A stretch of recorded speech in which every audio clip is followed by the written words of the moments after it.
سب سے پہلے ہم گفتگو کریں گے جنرل باجوہ نے نواز شریف کے لیے راستہ کھولا، مگر کیسے اور کیوں؟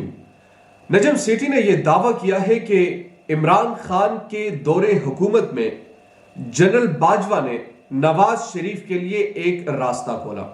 یہ عدم اعتماد کی جو تحریک آئی یہ ویسے نہیں آئی، یعنی اس کو لانے کے لیے اس کے پشت پر بہت بڑا کام کیا گیا ہے، بڑے مائنڈ جو ہے وہ ٹکرائے گئے ہیں۔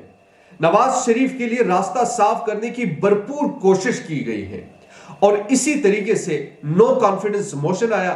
وہ آنے کے بعد عمران خان اقتدار سے باہر گئے۔ اقتدار سے باہر جانے کے بعد اگر مزاحمت اس طریقے سے نہ ہوتی تو اب تک آپ کے ملک میں شاید پرائم منسٹر نواز شریف ہی ہوتا، شہباز شریف کے بجائے۔ یعنی اتنی تیزی سے یہ تمام چیزیں ہو رہی تھی، لیکن وجہ صرف کیا تھی؟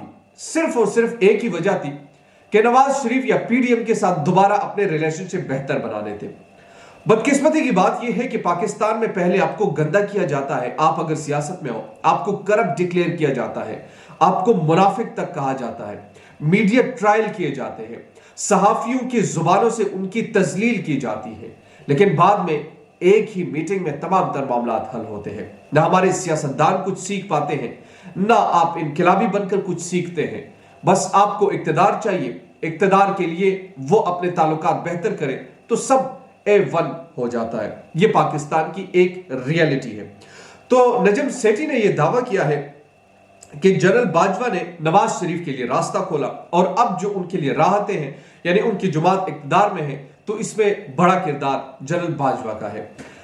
آپ نے یہ بھی دیکھا ہوگا کہ جب عمران خان کے ساتھ تعلقات خراب ہوئے تو تعلقات کو بہتر بنانے کے لیے عمران خان نے کس حد تک کوششیں کی، ایون کہ یہاں تک بات آ گئی جو DGISI نے خود کہا تھا کہ عمران خان نے اپنے اقتدار کو بچانے کے لیے آرمی چیف کو یہ کہا کہ جناب آپ تاحیات اپنی ایکسٹینشن جتنے لے سکتے ہیں آپ لیجئے، لیکن دوسری طرف انہوں نے اپنے نواز شریف کو راضی کرنا تھا۔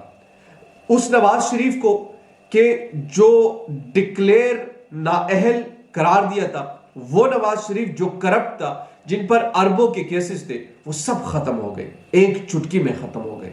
یہ پاکستان ہے، اس پر آپ سوچئے اور اپنے دماغ کو لڑائیے کہ آپ کے ساتھ کیا کیا جا رہا ہے اس ملک میں۔